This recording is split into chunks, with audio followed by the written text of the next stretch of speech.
안녕하세요, 조야TV입니다. 오늘은 원피스 999화 너를 위해 빚은 기다림의 술 분석입니다. 원피스 최신화는 월요일에 정기 발행됩니다. 이번 분석은 정기 발행 전이기 때문에 대사와 장면을 직접 보면서 얘기하지 않고 떡밥을 이야기하며 하는 분석이니 참고해주세요.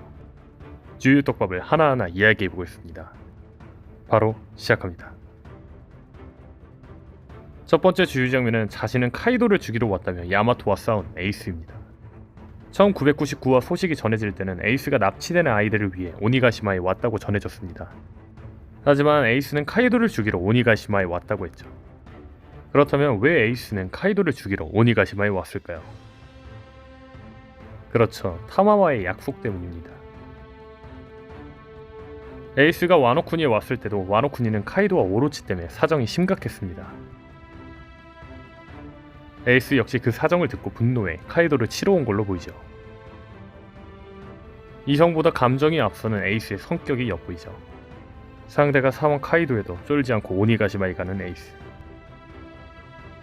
다음 주의 장면은 납치된 아이들의 부모님이 기다린다며 먼저 와노쿠니로 돌아가는 에이스의 선언들입니다.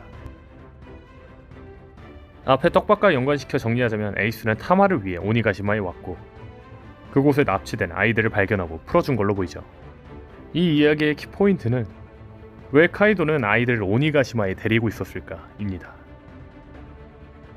20년 전에도 오로치는 카이도에게 무기와 사람들을 유기해 바쳤습니다.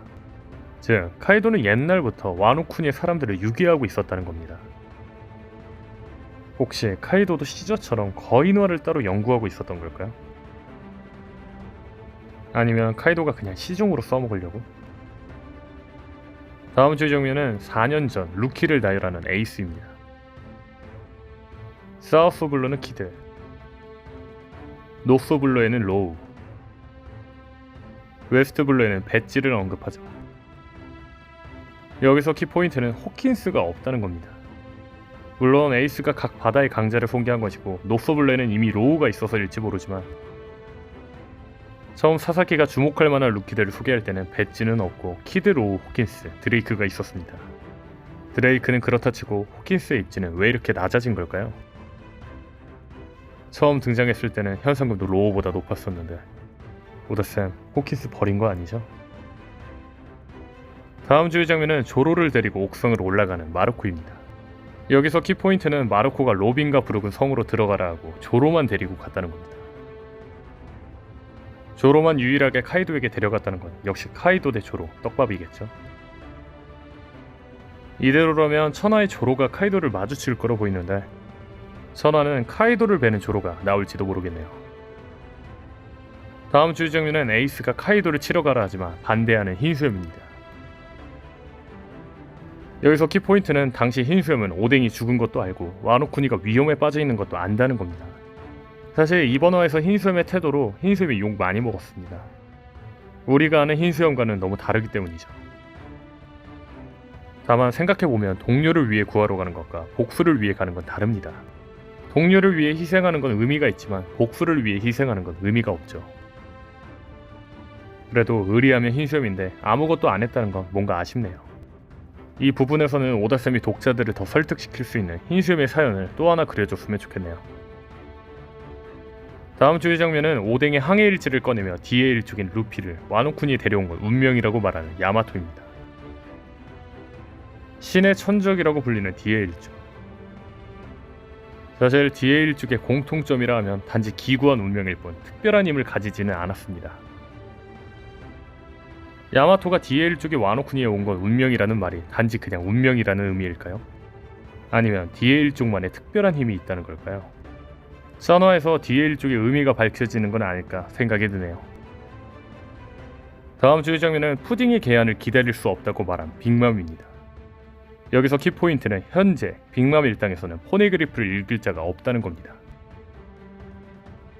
저는 빅맘과 카이도가 동맹을 맺을 수 있는 이유는 서로에게 얻을 게 있기 때문이라 생각합니다. 그중 카이도가 빅맘에게 얻을 수 있는 건 포네그리프를 볼 수 있는 푸딩의 개안한 능력이라고 생각했죠.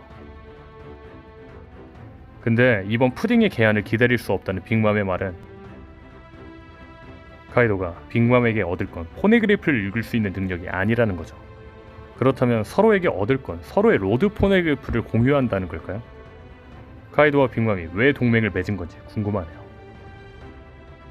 다음 주 장면은 로빈을 죽이지 말라는 빅맘입니다. 여기서 알 수 있는 건 빅맘 카이도 둘 다 로빈을 노릴 거라는 겁니다. 개인적으로 스토리의 예상을 한다면 빅맘과 카이도가 로빈을 납치하는 데 성공하고 라프텔로 갑니다. 그리고 빅맘이 포기한 푸딩이 결국엔 개안하고 상대를 위해 푸딩이 밀짚모자 해적단을 안내해주지 않을까요? 다음 주 장면은 카이도의 열매는 물고기 열매, 환수종이라고 밝혀지는 장면입니다. 여기서 키포인트는 모델은 나오지 않았다는 겁니다. 아시다시피 백수해적단의 킨, 퀸, 울티, 사사키 등이 먹은 열매는 용룡 열매입니다. 용룡 열매가 있는데도 굳이 카이도의 열매를 물고기 열매로 했다는 건 뭔가 있다는 거죠. 즉 뻔하게 물고기 열매 모델 용은 아닐 겁니다. 근데 아시다시피 카이도는 용입니다. 그렇다면 모델이 도대체 뭘까요? 목자들은 힘든 과정을 거쳐 협곡을 오른 물고기는 용이 되었다는 전설을 뜻하는 사자성어인 등용문을 토대로 한 포켓몬스터 캐릭터 중 잉어킹이 갸라도스로 진화한 것처럼 카이도의 물고기 열매 모델은 잉어고 그 잉어가 각성해 용이 된 게 아닐까 이야기하죠. 저도 이거에 대해서는 너무 공감합니다. 근데 제가 주목한 건 카이도의 열매는 그냥 물고기 열매가 아니라 환수종이라는 겁니다. 환수종이란 상상의 동물을 의미합니다. 즉 환수종이란 마로코처럼 불사조 같은 동물을 모델로 해야 환수종이라 한다는 거죠. 근데 잉어가 환상의 동물인가요? 환수종이라 할 수 있을까요? 즉 카이도의 물고기 열매 모델이 잉어보다 좀 더 신화적으로 어룡이라던가 특별한 단어를 쓰지 않을까요? 모델이 뭘지 정말 기대되네요. 다음 주 장면은 록스가 죽던 날 물고기 열매를 줬다는 빅맘입니다. 자, 대사를 그대로 발췌해본다면 록스가 죽은 갓벨리에서 내가 너에게 물고기 열매 환수종을 줬잖아 라고 말했습니다. 여기서 알 수 있는 건 빅맘은 카이도에게 그 열매를 줬을 뿐 카이도가 먹은 건 아닐지도 모릅니다. 예전 록스의 적단 실루엣 속 카이도를 보면 카이도는 이때도 뿔이 있었습니다. 즉 카이도가 도깨비 종족 같은 걸지도 모르지만 이미 용룡 열매를 먹은 상태였을지도 모른다는 거죠. 다만 잉어가 용이 된다는 신화도 있기 때문에 카이도가 물고기 열매를 먹은 게 더 맞는 것 같죠. 자, 그리고 빅맘의 위 대사에서 또 얻을 게 있습니다. 물고기 열매가 갑자기 어디서 나타났을까입니다. 혹시 록스의 열매가 물고기 열매이고 록스가 죽자 근처에 있던 열매가 물고기 열매로 변한 거 아닐까요? 펑크 하자드에서 스마일리가 죽자 스마일리의 열매가 근처 열매로 다시 태어난 것처럼요. 그리고 그 다시 태어난 물고기 열매를 빅맘이 카이도에게 준 거고요. 혹시 천하에서 록스가 죽은 날 카이도와 빅맘의 이야기가 나올지도 모르겠네요. 빅맘의 위 대사에서 얻을 게 또 있습니다. 빅맘이 카이도에게 열매를 왜 줬을까입니다. 여기서 키포인트는 빅맘은 이 대사 후 빅맘은 카이도를 동생처럼 생각했다고 말했다는 겁니다. 록스의 적단은 거프와 로저에 의해서 괴멸했습니다. 심지어 빅맘의 말에 따르면 록스는 죽었다고 했죠. 즉 나머지 선원인 빅맘 카이도 역시 도망쳐였습니다. 앞의 내용들로 추측해본다면 빅맘은 카이도에게 도망치라고 물고기 열매를 준 거 아닐까요? 혹시 이 열매를 먹으면 유일하게 바다를 헤엄칠 수 있는? 아니면 어인족이면서 능력자인 잭이 바다에 빠졌을 때 헤엄은 못 치지만 숨을 쉴 수 있었던 것처럼